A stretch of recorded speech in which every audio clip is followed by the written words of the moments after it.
Hello, welcome back to the Himalayan web series. Until now, the first 10 modules, we have been talking about various aspects of hiking in the high passes of the Himalayas, how to manage the diverse terrain, the weather, gears, shelter, foods, couple of chapters about different style of hiking, alpine style, minimalism and fast hiking, and then had some 3 chapters related to maps, navigation, route planning, and traverse planning.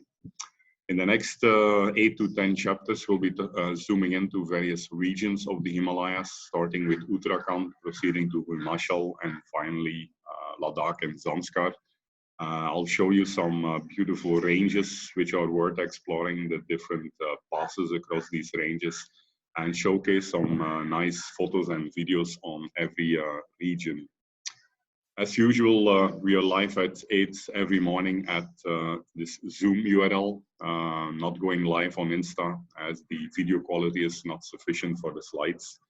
Recordings are then posted on Insta TV and the blog ultrajourneys.org later in the day. Okay, let's get started with Kumaon Traverse. Kumaon is the eastern part of Uttarakhand, 5 districts. Here on the picture, you can see Kati village at the entrance of the Pindari valley. This is a typical view from the lower ranges of the Uttarakhand Himalayas. You can see the beautiful snow-covered high ranges in the back. And in the front of the valleys, you see these beautiful small hamlets, sometimes just 5 to 10 houses in a small kind of island in the forest, cut out in the forest, surrounded by steppe plantations forming. So Uttarakhand will have hundreds of these small villages in the foot plains of the Himalayas, making it a perfect destination for hiking as food supply and night shelter becomes quite simple. Here you can see a pic of Uttarakhand, the map, I mean. So if you go to the upper northwest side, you have the well-known high ranges of around Yamunotri, Gangotri, Badrinath, Kedarnath, Josimath. Initially, we'll be looking at the southeast portion here, being Kumaon. So I traverse Uttarakhand in the northwest direction across this arrow, over some 30 passes, mid-level passes. I did not explore it yet, closer to the border last year. So here we see Kumaon and Garhwal. So Kumaon, both and Garhwal include some 5 different districts. Initially, we'll be focusing on Kumaon. Kumaon will explore, in addition to going north to west along the passes, we'll explore 3 beautiful valleys, the Dharma Valley, Ralam Valley, and Pindari Valley. Okay, let me first maybe go to Google Earth to give a little bit of a bird's eye viewpoint. So here we have India. If we zoom on to the Himalayas, so the Himalayas are quite spread out. It goes all the way from Tajikistan to Pakistan to Jammu and Kashmir, Himachal, Uttarakhand here. Then we go in Nepal, Sikkim, Bhutan, and Arunachal Pradesh. I have to think for a minute. So we'll be focusing in these 10 upcoming webinar modules on the Western Himalayas, which basically means here Uttarakhand, Himachal, and Jammu and Kashmir, and now also Ladakh being a separate state. So let's initially take a look at Uttarakhand here, zoom in a little bit, reduce the angle, voila. Here we have Uttarakhand, quite a bit of plains, and then the foothills, and then the high ranges. So my traverse will actually go in the foothills of these high ranges. So we are starting off last summer in May from the border of Nepal here, shown in yellow, from basically Darchula, last major town, from where I was going inside the valley to a small town of Shobla. Let me highlight the villages and the passes along the way. So here is Shobla. On Shobla, we can proceed further deep inside, as you can see, a long valley here going north, which is the Dharma Valley. There are several villages here along the way, even though it's pretty high altitude, like 3,000 plus meters. Villages are completely covered in snow during the winter. This valley was actually an ancient trade route between India and China, and to Tibet, which is now closed after 1962 war. After exploring this Dharma Valley, we'll go left side according to the traverse across several passes here. We meet villages, blue on the way, and then cross these passes, red on the way, hopping from one valley to the other valley, again coming to villages where we can supply food and get night rest. So we proceed further to the next place at the base. Here we have Lilam, which is at the entry of the long Milam Valley. Milam Valley, unfortunately, was closed due to landslide last year, so I explored a side valley of Milam, being the Ralam Valley, which also goes pretty far. There's a town at 3,600 meters, beautifully covered with snow in the winter, and semi-nomadic, so the people will stay in the foothills of the Himalayas and only stay there during the summer months. Proceeding further again over various passes, over various valleys here, we finally get to Gati village at the entrance of the third valley, the Pindari Valley.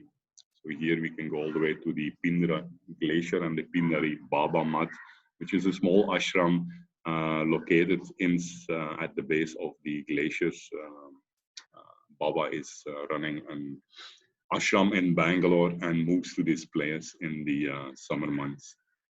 Finally, we again proceed through many villages here around Badiakot, and we go over again several passes, circling around the Nanda Devi biosphere all the way towards again several passes, remote villages to Joshimath, where we'll be proceeding through Garhwal.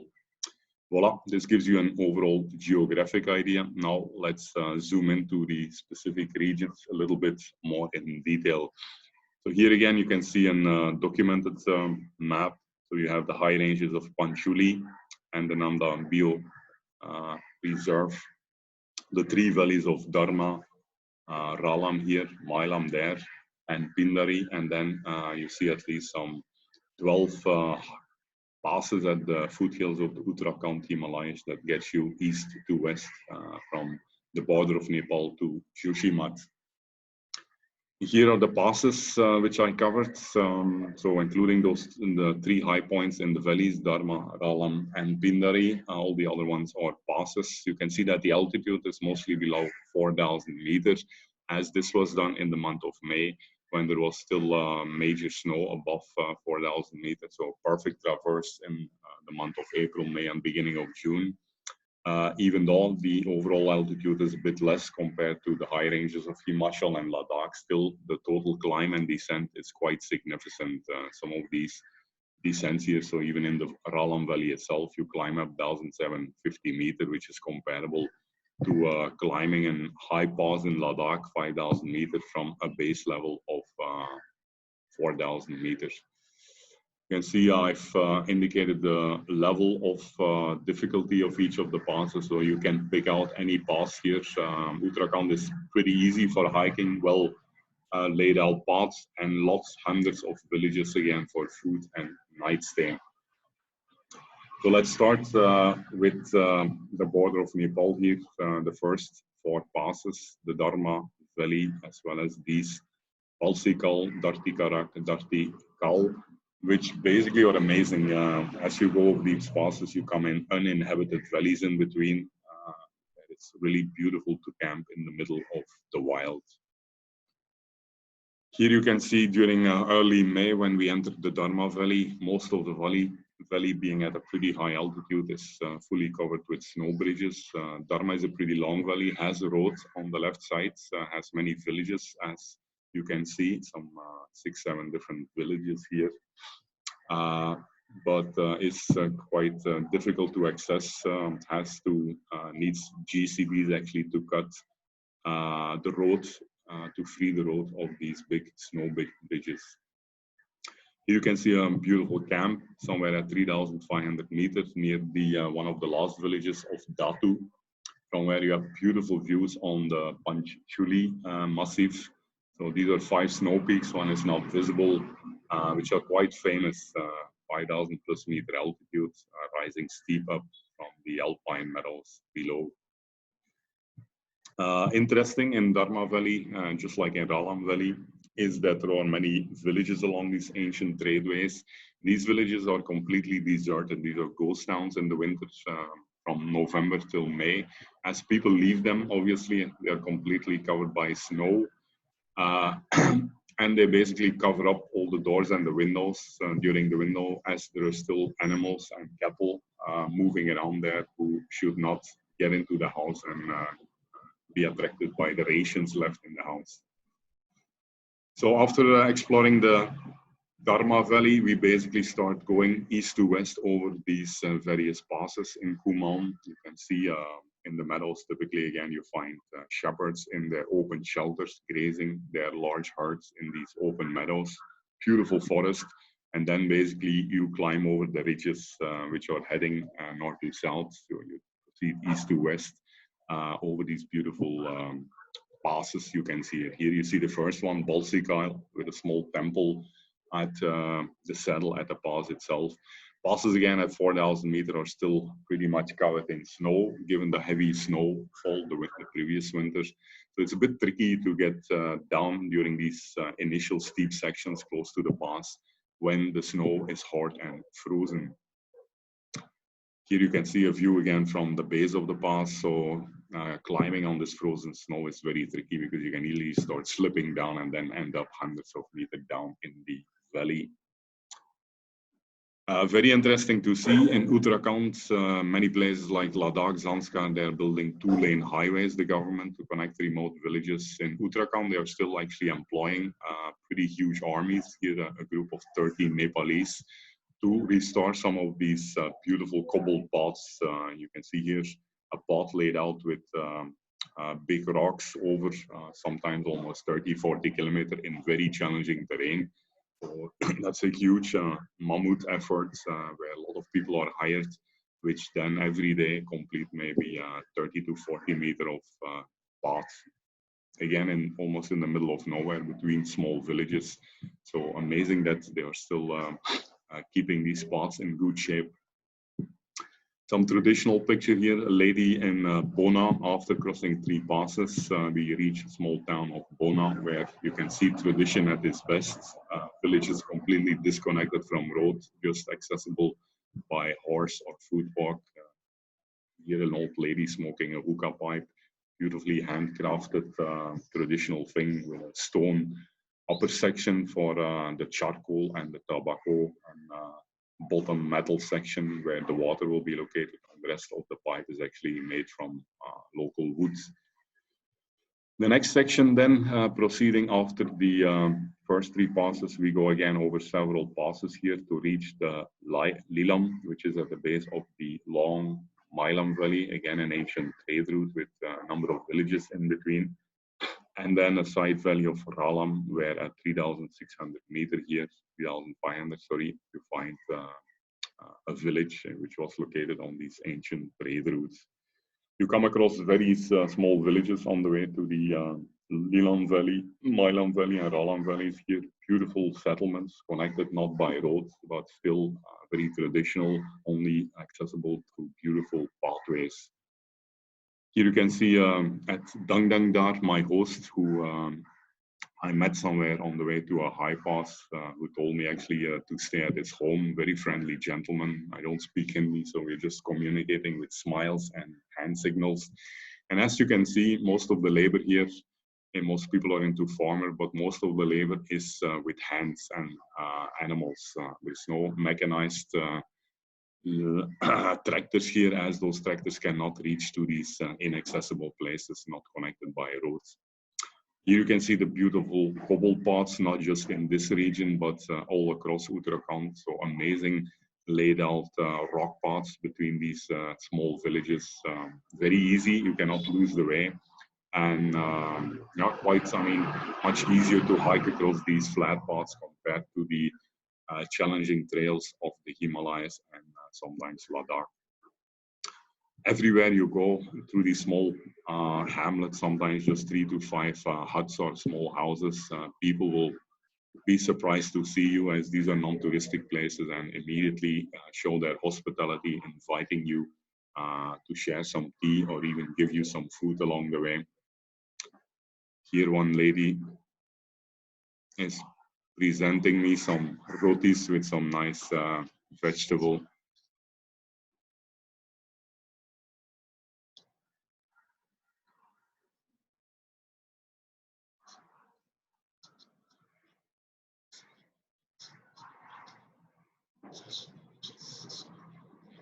So the organic home prepared foods you get in these villages. Yeah, some fresh buttermilk. So getting this fresh organic foods from the village along the way gives you so much of energy to proceed on your long journeys through the Himalayas. Here we see the entry of the Ralam Valley, a side valley of the Milam Valley. So very interesting here. This is not the regular shepherd going for grazing. This is actually a villager having some maybe 30 to 50 of these bigger, stronger goats, mountain goats, which are carrying each some 20 to 30 kilograms of rations, I guess, and items to the village of Ralam at the beginning of the summer. So every May, the villagers return back to their village, and the gears are actually carried by these large herds of animals. As you go higher up to the Ralam Valley, you can see the whole place is covered. So you're going above 3,500 meters here. So full of snow. You have to cross a lot of snow bridges along the way, which make it challenging. Most of the trail is covered along the side of the valley.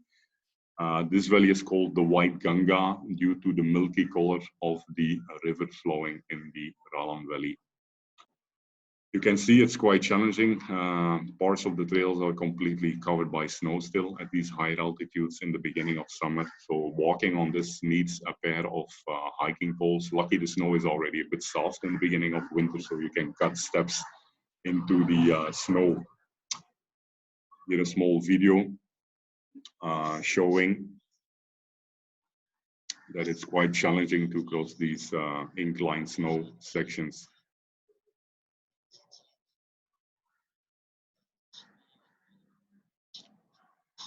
Not sure if the audio comes. I might have for. Voila, you can cut steps into the snow, and with the poles you can have more points of contact to keep you steady on this steep slopes. This of course makes it very slow. Makes it pretty slow and going at a low pace actually to reach through these snow-covered places. Here you can see then finally Ralam at an altitude, I remember it was 3,600 meters, completely beautiful actually. Every house is like covered with a lot of branches, I think. I'm not sure if this is the roof, might basically be to protect the house from the heavy snowfall in the winter. You have these beautiful platforms in front of each house and magnificent views on the surrounding high ranges. Voila, after leaving the Ralam and Milam valleys, we again proceed further over several passes, the Rurkar, the Sungri-Kal, the Madhuri Pass, to the Gati village, which is located at the entry of the beautiful Pindari Valley. Again, going across several small villages like Nami, Kimu, Kaljuni, Kalpata, which are really like fairy tale settlements, middle of nobody goes there. You can only access through these interior routes. Here you can see some of the uninhabited valleys you're actually crossing in between the high passes. So beautiful places for camping, very serene, very peaceful. Not dotted with like a lot of farming settlements in the more kind of inhabited valleys. So it gives you such a peaceful feeling to wander in these serene places. Beautiful rhododendrons in the months of April, May, all colors actually, pink, yellow, mauve, sometimes deep red, dotting these slopes in between the passes.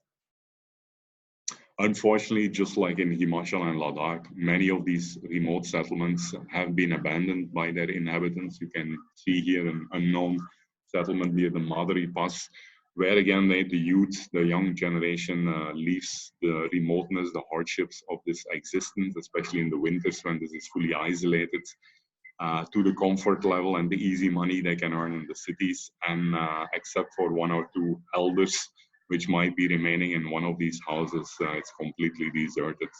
Very sad to see this beautiful lost heritage.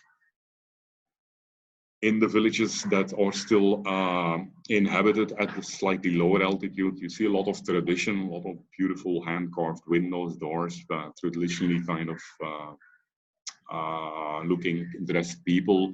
Very nice, very innocent people who will always be happy to help you. Every village has a small home which acts also as a shop where you can resupply your food items as you go village to village. You never have to carry much food weight along with you. And these villages are also perfect night halts to be safe in the lower forests of Uttarakhand. Here we see Kati village, same as on the first slides, at the entrance of the Pindari valley. So this is the last village on the way to Pindari Glacier. Here, let me play a small video on the way to Pindari. Again, fully snow covered as you go above 3,000 meters. Fully covered with snow. If the slope is not too steep, then it's quite easy to walk on this. Lots of snow bridges, some 20 snow bridges had to be crossed. We reached in the afternoon when the snow was soft. On the way back, we went in the morning when all the slopes were actually frozen and made it much more difficult to get out of the valley. At the back, you can see the Pindari Baba mat.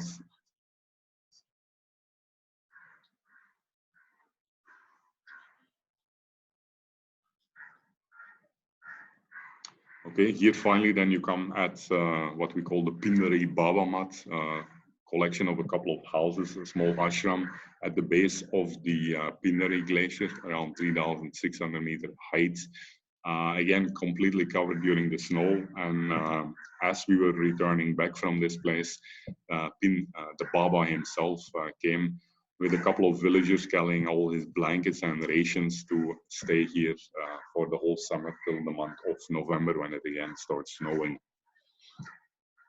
On the way back, actually, nearby we camped. There were still a couple of settlements there in the Pindari Valley, not really villages, but individual settlements where people do farming in the summer. Beautifully built with local materials, rocks covered by wooden straw homes. And actually very nice to stay because the nights are extremely cold in the month of May at 3,500 meters. It really is freezing. Like anything, even the water streams get completely frozen. So staying inside these homes makes it a little bit warmer. Then the final section in Kumaon, the final 3 passes here across Badiakot. You come across quite a lot of villages, Badiakot, Barkandi. You go through a couple of unnamed passes in between Dolan, Himni, Balan, Alikal, eventually towards Joshima, towards the Garhwal section of Uttarakhand. All these go around the high ranges of the Nanda Devi Biosphere Reserve. So you get stunning views from the passes on this Nanda Devi massif. As I mentioned, a lot of villages there. Later in May, it seems to be harvest time, so all the steppe plantations are golden brown. People are harvesting with hand labor, as it's sometimes even impossible to use animals on these steep slopes, small terrace farms. So no mechanized labor, no even animal labor. A lot of hand labor in farming where the ladies will mostly be engaged while the guys are lazing around at the balcony at home, carrying big loads of farming stuff on their backs in wooden baskets. And then a final slide here just to show you that sometimes you get gradual valleys, but sometimes because these streams are coming from those high ranges of Nanda Devi, that the amount of water is quite significant, and these streams really cuts amazingly deep into the landscape, making it impossible to go through the valleys and making it quite tricky as you go from one pass to the next one to cross these deeply cut gorges. Voila, that was the first of 10 modules that highlight some of the beautiful regions of the Western Indian Himalayas. Kumaon, the east part, the eastern 5 districts of Uttarakhand. More details, more photos and pictures you can find on my blog, ultrajourneys.org/port1 Uttarakhand, where I've given daily writes up on these various pass crossings. Okay, see you guys tomorrow to take a closer look at Garhwal, the west of Uttarakhand, before we head over to the Dolador and the Pir Panjal next.